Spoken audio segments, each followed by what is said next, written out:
ಕರ್ನಾಟಕದ ಗುಟ್ಕಾ ಪ್ರಿಯರಿಗೆ shocking news. ಕರ್ನಾಟಕದಲ್ಲಿ ಗುಟ್ಕಾ ಬ್ಯಾನ್. ರಾಜ್ಯದಲ್ಲಿ ಇನ್ಮುಂದೆ ತಂಬಾಕು ಅಥವಾ ನಿಕೋಟಿನ್ ಹೊಂದಿರೋ ಗುಟ್ಕಾ, ಪಾನ್ ಮಸಾಲ ಸೇರಿದಂತೆ ಕೆಲವು ಉತ್ಪನ್ನಗಳಿಗೆ 1 ವರ್ಷ ಬ್ರೇಕ್ ಬಿದ್ದಿದೆ.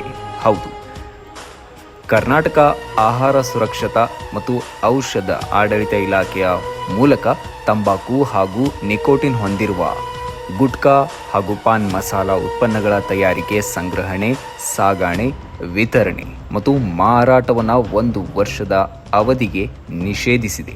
ಅಂದರೆ ಇದು ಬರೀ ಅಂಗಡಿಗಳಲ್ಲಿ ಮಾರಾಟ ಮಾಡೋದಕ್ಕೆ ಮಾತ್ರ ಬ್ಯಾನ್ ಅಲ್ಲ. ಫ್ಯಾಕ್ಟ್ರಿಯಲ್ಲಿ ತಯಾರಿಸೋರು, ಗೋಡಾನ್ನಲ್ಲಿ ಸ್ಟಾಕ್ ಇಟ್ಕೊಳ್ಳೋರು, ಒಂದು ಕಡೆಯಿಂದ ಮತ್ತೊಂದು ಕಡೆ ಸಾಗಿಸೋರು, ವಿತರಣೆ ಮಾಡೋದು ಹಾಗೂ ಅಂಗಡಿಗಳಲ್ಲಿ ಮಾರಾಟ ಮಾಡೋದು ಎಲ್ಲರಿಗೂ ನಿಷೇಧ ಅನ್ವಯವಾಗಲಿದೆ.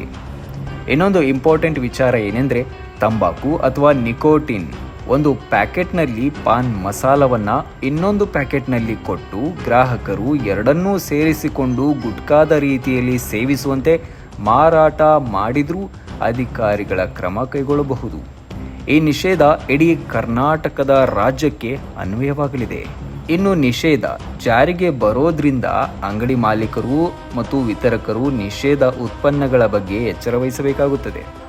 ಕರ್ನಾಟಕದಲ್ಲಿ ಗುಟ್ಕಾ ಬ್ಯಾನ್ ಆಗಿದ್ದು ಇದೇ ಮೊದಲ ಸಲ ಅಂತ ನೀವೇನಾದರೂ ಅಂದ್ಕೊಂಡ್ರೆ ಅದು ತಪ್ಪು. ಯಾಕಂದರೆ ಕರ್ನಾಟಕದಲ್ಲಿ ಗುಟ್ಕಾ ಮತ್ತು ತಂಬಾಕು ಮಿಶ್ರಿತ ಪಾನ್ ಮಸಾಲದ ವಿರುದ್ಧ 2013ರಲ್ಲಿ ನಿಷೇಧ ಜಾರಿಗೆಯಾಗಿತ್ತು. ಹೌದು, 2013 ಮೇ 30ರಂದು ಕರ್ನಾಟಕದಲ್ಲಿ ತಂಬಾಕು ಮತ್ತು ನಿಕೋಟಿನ್ ಹೊಂದಿರುವ ಗುಟ್ಕಾ, ಪಾನ್ ಮಸಾಲ ಸೇರಿದಂತೆ ಚ್ಯೂಯಿಂಗಮ್, ತಂಬಾಕು ಉತ್ಪನ್ನಗಳ ತಯಾರಿಕೆ, ಮಾರಾಟ ಮತ್ತು ವಿತರಣೆಗೆ ನಿಷೇಧ ಹೇರಲಾಗಿತ್ತು. ಆಮೇಲೆ ಈ ನಿಷೇಧದ ವಿರುದ್ಧ ಕಂಪನಿಗಳು ಕೋರ್ಟ್ ಮೆಟ್ಟಿಲೇರಿದ್ದರು.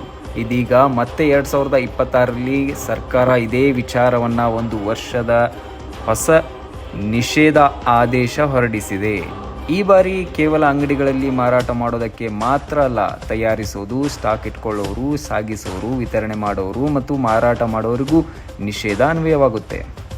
ಸಾರ್ವಜನಿಕರ ಆರೋಗ್ಯದ ಹಿತದೃಷ್ಟಿಯಿಂದ ಈ ಕ್ರಮ ಕೈಗೊಳ್ಳಲಾಗಿದೆ ಅಂತ ಆಹಾರ ಸುರಕ್ಷತೆ ಮತ್ತು ಔಷಧ ಆಡಳಿತ ಇಲಾಖೆ ತಿಳಿಸಿದೆ.